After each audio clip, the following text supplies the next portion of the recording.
আমাদের grammar digest কোর্সের DGC আজকে 14 নাম্বার ক্লাস এবার থেকে কন্টিনিউ হবে এবং আমি নিশ্চিত চাই যে তোমাদের প্রথম 10টা ক্লাস খুব ভালো করে হয়ে গেছে। 10টা ক্লাস ভালো করে করতে হবে। আগামীতে ক্লার্কশিপের পরীক্ষা রয়েছে, জানো তোমরা? আগামীতে এমন কিছু পরীক্ষা রয়েছে যেগুলোতে ইংরাজি বিশেষভাবে প্রয়োজন। যারা এই ক্লাসগুলো, এই কোর্সের আওতায় যে ক্লাসগুলো আছে 10টাও কমপ্লিট করতে পারবে, প্রথম 10টা, এবং প্রথম 10টা কমপ্লিট করার পর যদি তারা টোটাল 20টা গ্রামারও কমপ্লিট করতে পারে, তাদের গ্রামারে যে কোনো পরীক্ষায় সমস্যা হবে না। সে হতে পারে বাচ্চাটা 5-এ পড়ে, হতে পারে বাচ্চাটা 6-এ পড়ে, হাউস ওয়াইফ, সে অন্য কোথাও যেতে পারে না। ডেফিনেটলি এই ক্লাসেসগুলো ভেরি ভেরি ইম্পর্টেন্ট। আজকে আমরা প্রেপোজিশনসের সেকেন্ড ক্লাসেস করব। আগের দিন আমরা আর্টিকেলটা পুরো বুঝেছি, আজকে আমরা প্রেপোজিশনস বুঝবো, তার পাশাপাশি আমরা অ্যাডভান্স পয়েন্টেও কিন্তু যাব। দেখো, প্রেপোজিশনস বলো যে কোনো গ্রামারে আমরা কি করি, পরীক্ষাগারে আগে একটা গিনিপিগকে নিই, গিনিপিগকে নেবার পরে ওটাকে বিভিন্ন রকম কেমিক্যাল রিয়াকশন দেখি, দিয়ে কি হয় তারপরে আমরা থিসিস বা সূত্র লিখি। তো গ্রামার শেখার ক্ষেত্রে আমরা কি করি, আগে সূত্র লিখি, তারপরে গিনিপিগের কেমিক্যাল রিয়াকশন দিই, তাই তো? তা তো নয়। আগে এক্সাম্পল দেখো কি বলেছে, I shall go there dash. এখানে হতে পারে বাস, এখানে হতে পারে ট্রেন, এখানে হতে পারে এয়ার, এখানে হতে পারে তোমার যে কোনো এনি ভেহিকলস, মানে নট ভেহিকেল, ইটস ভেহিকল। কি বললাম? Not vehicle. এই সমস্ত উচ্চারণ ঠিকঠাক করবে, নট এই ফো এরকম করার দরকার নেই। অ্যাটলিস্ট একটু শুনতে ভালো লাগবে। ভেহিকেল নয়, ভিয়াকল, VEHICLE। ঠিক আছে? আমরা অনেকেই বলতে শুনেছি যে আমার ভেগলসে, নট ভেগলস, ভিয়াকলস। ঠিক আছে? তাহলে আমি যাব সেখানে বাসে করে, ট্রেনে করে, যে কোনো কিছুতে তুমি যদি যাও, শুধুমাত্র যে কোনো কিছুতে করে তুমি যদি যাও, যানবাহন হলে সেখানে হবে কি বন্ধুরা? বাই। এবার তুমি যদি এইখানে বাস, ট্রেন, ট্রাম না থাকে, যদি এই জায়গাটায় থাকে যে আমি পায়ে হেঁটে যাব, আগেকার দিনে মানুষে যেত, তাহলে কি হবে? আমরা বলেছি অন ফুট, সবাই জানে। এইটুকুনি আমাদের জানা কিন্তু সবার। কিন্তু যদি পরীক্ষায় দেয় হর্স ব্যাক, ঘোড়ার পিঠে করে যেতে পারে, যে এখনকার দিনের নিউ ফ্যাশন। বিয়ের সময় দেখবো, আমি সেই দিনকে যাচ্ছি অফিসে, দেখি এই রকম এক মোটা মেয়েকে বেশ 4 জন লোক না 2 জন লোক সে কাঁধে করে, মানে পালকিতে করে নিয়ে যাচ্ছে। কি শখ মানুষের! তাহলে ঘোড়ার পিঠে করেও যেতে পারে, তো তাহলে হর্স ব্যাক। তাহলে হর্স ব্যাক যখন হবে তখনও কি হবে? অন হবে। এই হচ্ছে এক্সেপশন। তাহলে পায়ে হেঁটে গেলে অন, ঘোড়ার পিঠে গেলেও অন, আর যে কোনো যানবাহনে গেলে কি হবে? বাই। এই প্রসঙ্গে আমি তোমাদেরকে একটুখানি বলতে চাইবো, তোমরা দুটো ফ্রেজাল ভার্ব পড়েছো, গেট ইন আর গেট অন। তোমরা ক্লাস 12-এও পড়েছো গেটিং অন আর গেটিং ইন দ্য কম্পার্টমেন্ট, পড়েছো না?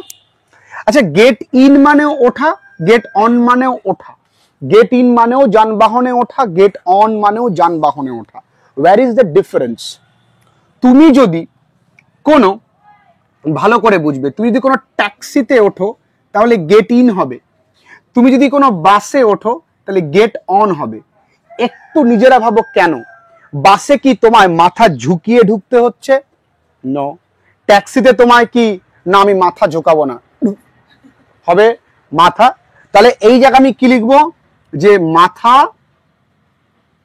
ঝুঁকিয়ে, আমি আমার মতো করে লিখবো, আর এখানে মাথা ঝুঁকিয়ে নয়, হয়ে গেল। তাহলে গেট ইন কোথায় হবে বুঝতে পেরেছি। আর গেট অন আমরা দেখবো সবসময় বলেছি get on the dance floor, মাথা ঢুকিয়ে নিশ্চয়ই নয়, সরাসরি যাই। তো ইন কোথায়? মাথা ঝুঁকিয়ে। আর অন কোথায়? এটা কিন্তু পরীক্ষায় দেয়। ক্লিয়ার?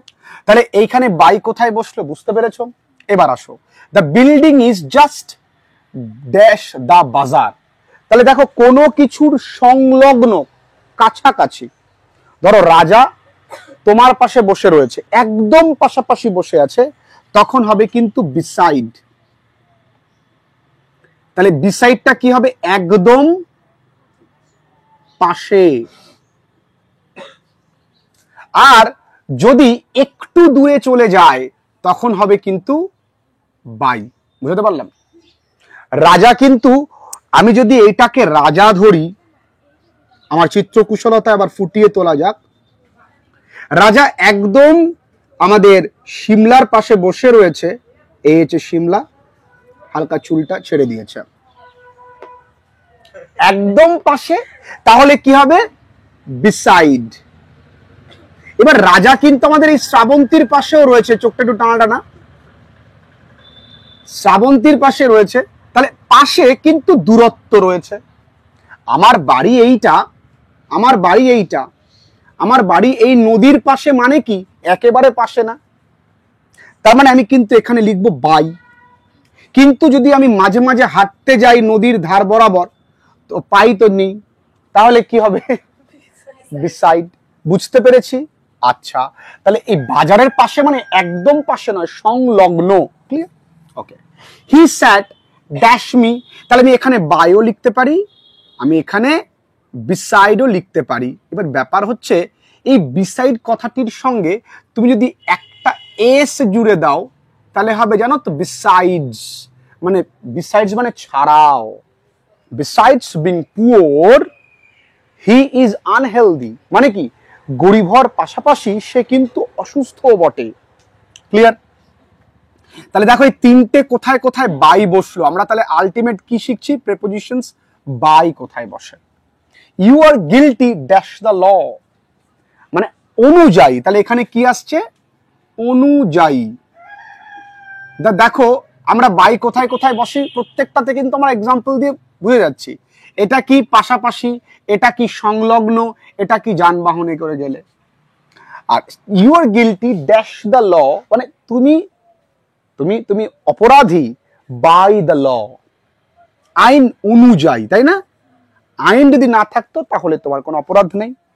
আমরা what is the time dash your watch, এটা আমরা বহু পরীক্ষায় দেখেছি আসতে, বাই ইওর ওয়াচ, মানে তোমার ঘড়ি অনুযায়ী কটা বাজে।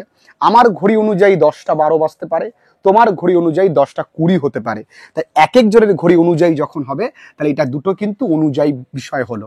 আমরা যখন হি সোর, মানে শপথ গ্রহণ করেছিল, প্রতিজ্ঞা করেছিল, আমরা আল্লাহর কি রে বলি, তখন হি সোর ড্যাশ দ্য গড, তাহলে এটাও কিন্তু ভগবানের নামে যখন শপথ করা হবে তখন বাই দ্য গড। ঠিক আছে? আমরা অনেক সময় বলতে শুনেছি by the name of holy God, তার মানে কি ঈশ্বরের নাম অনুযায়ী। ক্লিয়ার? তাহলে অনুযায়ী কিন্তু এতগুলো আসছে। তাহলে বাই কোথায় কোথায় বসে, আর এরপর থেকে তোমাদের সমস্যা হবে না, কারণ গত ক্লাসে আমরা বলেছি বাই মানে কোনো ব্যক্তি দ্বারা কাজ করা বোঝালে কিন্তু বাই বসে, সেটা আমার বলা হয়ে গেছে। এবার একটুখানি আসি। তোমরা জানো, দেখো আমাদের গ্রামার ডাইজেস্ট কোর্সে আমরা সবসময় এক্সেপশনাল জিনিসও কিন্তু শিখছি। বাট কিন্তু একটা কনজাংশনস, তোমরা জানো, কিন্তু আজকে জানবে যে বাট একটা প্রেপোজিশনসও বটে। কিভাবে? খুব সহজেই বুঝে নাও। বাট মানে এক্সেপ্ট, এক্সেপ্ট মানে কি ছাড়া, এক্সেপ্ট মানে ছাড়া। তাহলে হি গোস টু অফিস, সে অফিসে যায় প্রতিদিন ড্যাশ মানডে। কিন্তু তোমরা গ্রামার করেছো বাটের পরিবর্তে হেল্প লেখা, হি ইজ অল বাট, তখন আমাকে হেল্প লিখতে হবে। তাহলে আমরা দেখেছি যে যেই কাজ, একটু মন দিয়ে বুঝে নাও, প্রত্যেক দিন যায় কিন্তু সোমবারটাই ও যায় না, তাহলে এখানে কি লিখবো আমি? বাট। আমি বলতে পারি ঠিক আছে দাদা তুমি সবাইকে ইনভাইট করতে পারো, you can invite everyone dash Rahul, তাহলে কি বাট রাহুল, তার মানে রাহুলকে ছাড়া তুমি সবাইকে ইনভাইট করতে পারো। গিভ মি অল, আমাকে সব দাও, ওর পেন আমায় দেবে না, তাহলে কি হবে? বাট দিস পেন, তাই না?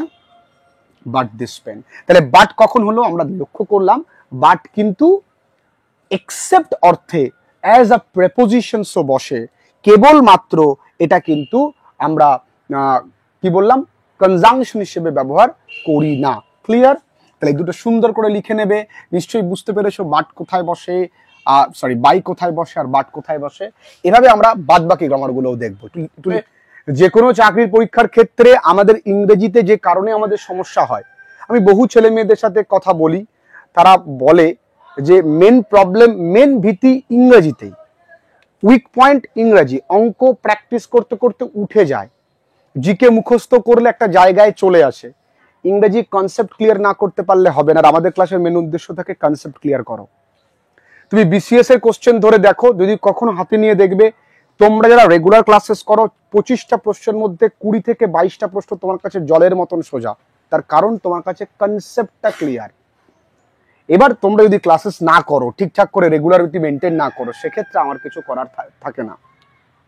যে ক্লাসগুলো কমপ্লিট হচ্ছে সেগুলো যদি একটুখানি কেউ ঝালাই করে তাহলেই অনেকটাই। যাই হোক, he criticised me dash my back.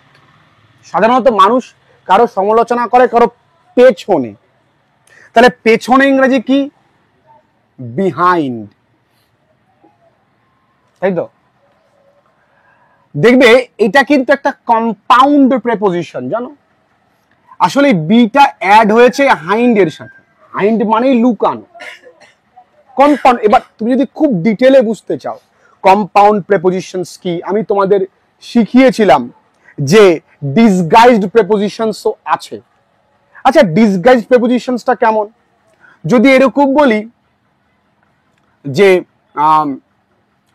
It is 11, আমি তোমাদের বলেছিলাম এই যে ওর পরে একটা অ্যাপোস্ট্রফি দিয়েছে, এখানে একটা অফ আছে, আমি নিয়ে আলোচনা করেছি। এটা হচ্ছে ডিসগাইজড প্রিপোজিশনস, আমি এলাবোরেটলি বলেছি অনেক ক্লাসে। কিন্তু আমার মেন টার্গেট এখন তোমাকে নিজের পাণ্ডিত্য জাহির করানো নয়, বিষয়টাকে বোঝানো। খুব সহজ জিনিস পরীক্ষায় আসে। তাহলে ক্রিটিসাইজড মি এখানে কি হবে?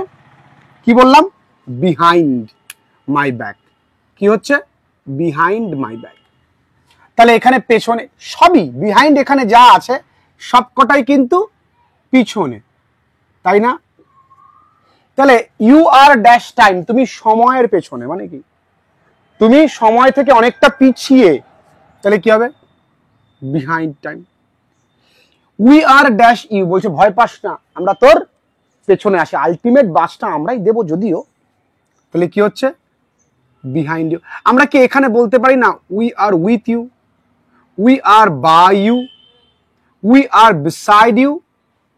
কিন্তু এইগুলো আমরা বলতে পারবো না, এই দুটো। কেন? যখন আমরা কাউকে সাপোর্ট করতে কথা বলি তখন আমরা এটাই বলতে পারবো, বিহাইন্ড অথবা উইথ। আর যখন প্লেসমেন্ট বোঝাবে, প্রিপোজিশনস অনেক ব্যাপার আছে, টাইমিং আছে, পজিশন আছে, প্লেসমেন্ট আছে। যখন প্লেসমেন্ট বোঝাবে তখন কিন্তু তোমাকে বিহাইন্ড, বাই অথবা বিসাইড। আর এখানে ইমোশনাল সাপোর্ট, তাহলে কি হচ্ছে? বিহাইন্ড আর উইথ। ক্লিয়ার? তাহলে আমরা আলটিমেট এখানে কি শিখলাম এই তিনটে দিয়ে? Behind. We took rest dash the tree, আমরা তোর বন মানুষ নই, আমরা গাছের ওপরে আমরা বিশ্রাম করতে পারবো না। কোথায় করে আমরা মানুষরা? নিচে। তাহলে কি হবে? আন্ডার। তাহলে we took rest under the tree. আচ্ছা, আমরা নেক্সট ক্লাসে জানবো যে প্রেপোজিশনস এর এই অ্যামাং, অ্যামাংস্ট, অ্যামিড, বেশ কিছু প্রেপোজিশনস আছে। মিডেস্ট, এগুলো কোথায় ব্যবহার হয়? এগুলো খুব অ্যাডভান্স পরীক্ষাতে দেয়, খুবই সহজ জিনিস আমরা জানবো। এবং সেখানেও কিন্তু এক্সাম্পল ভালো করে না বুঝতে পারলে হবে না। I am doing PhD dash mister Sen, আমরা যখন পিএইচডি করি কারো আন্ডারে করি, তাহলে কি হবে? Under mister Sen. Try to keep the boys, চেষ্টা করো ছেলেগুলোকে কন্ট্রোলে রাখতে, তাহলে কি হবে? Under control. পুলিশ গিয়ে বললো you are under arrest. Under arrest মানে কি? তুমি আমার জিম্মায় চলে এসছো, ঠিক আছে? আবার দেখবা যে পুলিশ গিয়ে বলে যে the police intervened the situation and took it under control. যখন কোথাও পাবলিক কোনো কিছু একটা কেওস হয় তখন পুলিশ যায় না, পুলিশ গিয়ে আন্ডার কন্ট্রোল, তখন বলে সিচুয়েশন ইজ আন্ডার কন্ট্রোল। মানে কি আন্ডার কন্ট্রোল মানে কি? কোনো কিছুর মানে জিম্মায় চলে আসা, ঠিক আছে? ইয়োর প্রপোজাল, তুমি কাউকে প্রপোজ করলে, তুমি কাউকে প্রপোজাল দিলে, তোর প্রপোজালটা কনসিডারেশন মানে দেখবো, ঠিক আছে, দেখে নি, তাহলে তখন কি হবে? আন্ডার কনসিডারেশন, এটা খুব ইম্পর্টেন্ট, বহু পরীক্ষায় এটা আসে, এটা দেয় বহু পরীক্ষায়, এটা দেয়, কারণ এই দু জায়গায় আমাদের ভুল হওয়ার সম্ভাবনা থাকে। তাহলে আমাদের আন্ডার কোথায় বসে আমরা বোঝাতে পারলাম। এবার একটা প্রেপোজিশনস আছে যে প্রেপোজিশনটার নাম অফ। আমরা গুলিয়ে ফেলি অফ আর অব এর উচ্চারণ, এটা অব, এটা অফ। তাহলে কি হবে, take the chair dash the room, যখন বাইরে রেখে দেব অফ দ্য রুম, যখন কোনো কিছু খুলবো তখন টেক অফ, যখন আমি অফ মুডে থাকবো তখন কি বলছি, he is of is jovial, jovial মানে প্রাণোচ্ছল প্রাণবন্ত, মুডে সে কিন্তু নেই, অফ আছে, ক্লিয়ার, কিচ্ছু নেই। এই এক্সাম্পল গুলো যদি কেউ দেখে রাখে তার কাছে ইংরেজি জল ভাত। এবার একটু দেখি, I will be there in a week আর I will be there within a week, দুটোর মধ্যে তফাৎটা কি এটা আমায় বলতে হবে। কিচ্ছু না। ইন এ উইক মানে at the end of the week,